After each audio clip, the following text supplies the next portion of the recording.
अभी तक में जो है अर्थशास्त्र के कुछ सीरीज देख चुके हैं, जिसमें 4 वीडियो देखा हम लोगों ने। उसके बाद जो है राजनीतिक शास्त्र की वीडियो हम लोग 3 देख चुके हैं।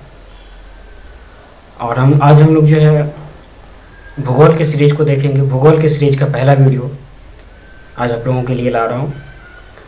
अगर अच्छा लगे तो सब्सक्राइब कीजिए, कमेंट्स कीजिए, और जिससे हमें मोटिवेशन मिलता रहे आप लोगों के लिए नए नए वीडियो लाते रहेंगे।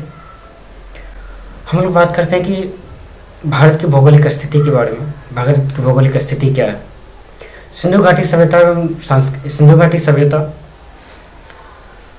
को जो है भारत की सभ्यता और संस्कृति का विकास माना जा रहा है, यानी कि इसी समय से जो भारतीय संस्कृति का जो विकास होता है। और जो अपने यानी कि सिंधु सभ्यता जो अपने विशाल साम्राज्य के लिए, व्यापार के लिए, सांस्कृतिक के लिए और आर्थिक सफलताओं के लिए जानी जाती है। और भारत का जो नाम आर्यवर्त, जो उत्तर भारत में बसने वाले आर्यों के नाम पे किया गया था। जो उत्तर भारत में बसने वाले लोग थे उनके नाम पे जो है आर्यवर्त रखा गया। और आर्यों के शक्तिशाली राजा भरत के नाम पे जो है इंडिया का यानी भारत का नाम जो है पड़ा। वैदिक आर्यों के निवास स्थान सिंधु घाटी में था। ईरानियों ने इस नदी को हिंदू नदी कहा और इसके आसपास रहने वाले लोगों को जो है हिंदुस्तानी कहा, अर्थात देश हिंदुस्तानी कहा, रहने वाले लोगों को हिंदुस्तानी कहा और जगह को जो हिंदुस्तान कहा। एशिया महाद्वीप के दक्षिण मध्य स्थित भारत की विविधताओं का देश है। भारत विविधताओं का देश है। इसके चतुर्थिक आकार में स्थित है, इनकी भौतिक विविधता प्रदान करती है, यानी हमारे भारत की भौतिक व्यवस्था प्रदान करती है। हमारे देश के उत्तर में हिमालय पर्वत है, यानी कि हमारे उत्तर में हिमालय पर्वत है। मध्य में विशाल मैदान, पूर्वी और उत्तर यानी कि विशाल मैदान पूर्वी और उत्तर पूर्वी हिमालय, मध्य विशाल मैदान और पूर्वी दक्षिणी भाग में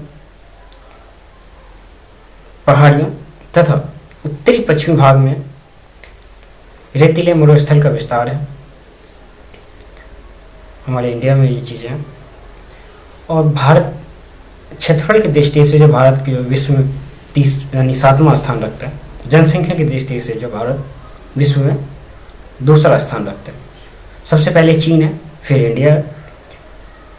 यानी कि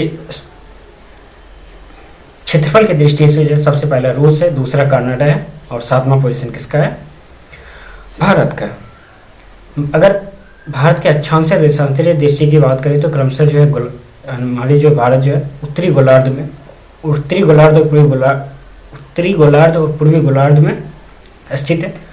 भारत का मुख्य भाग दक्षिण से उत्तर 8.4 डिग्री से लेकर 37.6 डिग्री तक उत्तरी अक्षांश एवं पूरब से पश्चिम 68.7 से लेकर 97.25 तक पूर्वी देशांतर के मध्य विस्तृत है।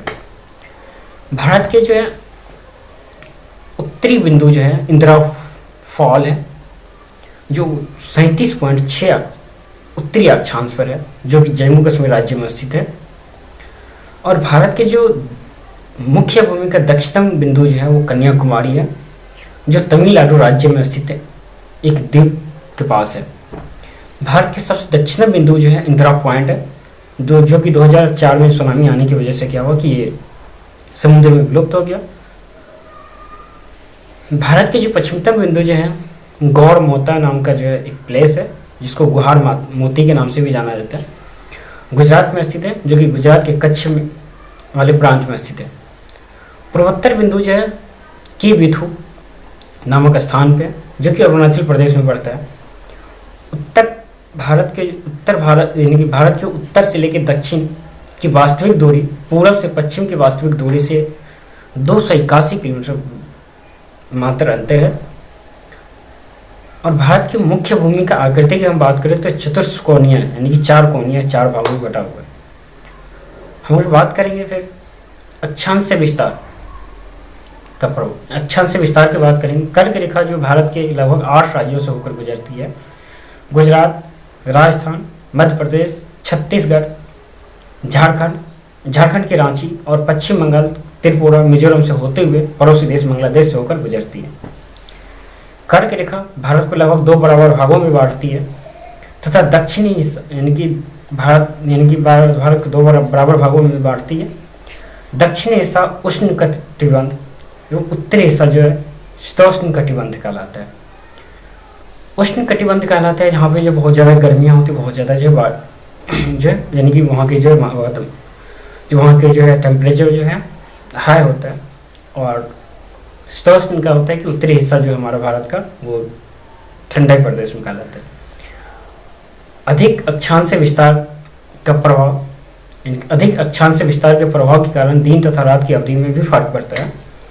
जो केरल में सबसे बड़ा दिन और सबसे छोटा दिन के बीच का जो मध्य का अंतर होता है वो सिर्फ 5 मिनट का होता है, जबकि लेह में 5 घंटे का अंतर होता है।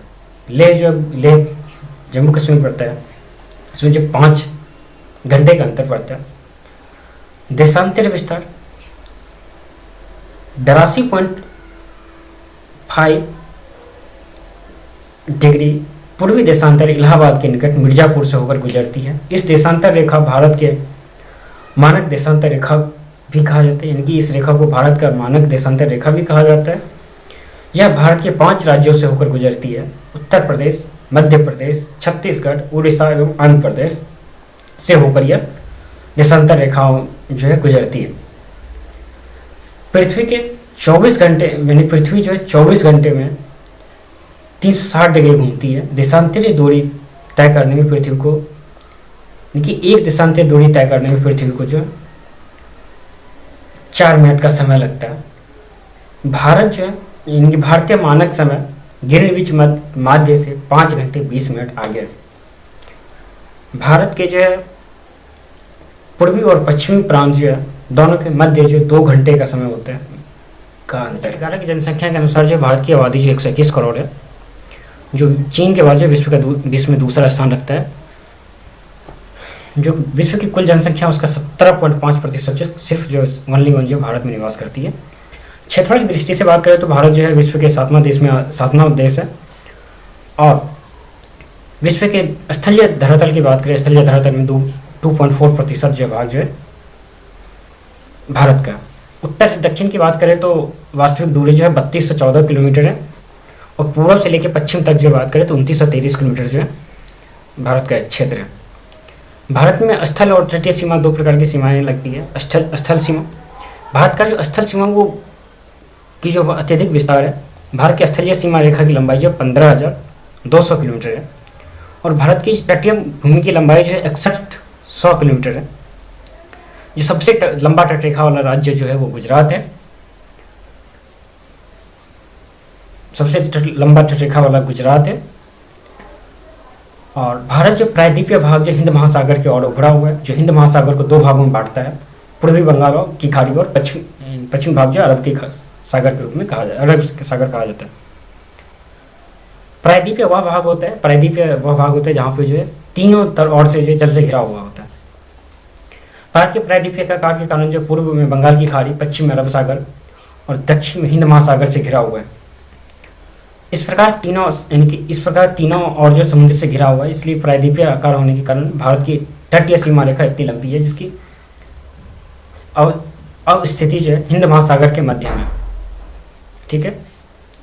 भारत की सबसे अंतिम छोर की बात करें तो जो कन्याकुमारी में है, कन्याकुमारी अंतर्द्वीपीय है, जो कन्याकुमारी कहते हैं जिसको, जो हिंद महासागर की ओर जो छोटा, हिंद महासागर की तरफ जैसे ही जाता है तो वो छोटा होता जाता है। और राजनीतिक विभाजन में जो हम बात करें तो राजनीतिक विभाजन जो होता है भारत में, तो भारत में 29 राज्य है। भारत में कितने 29 राज्य हैं।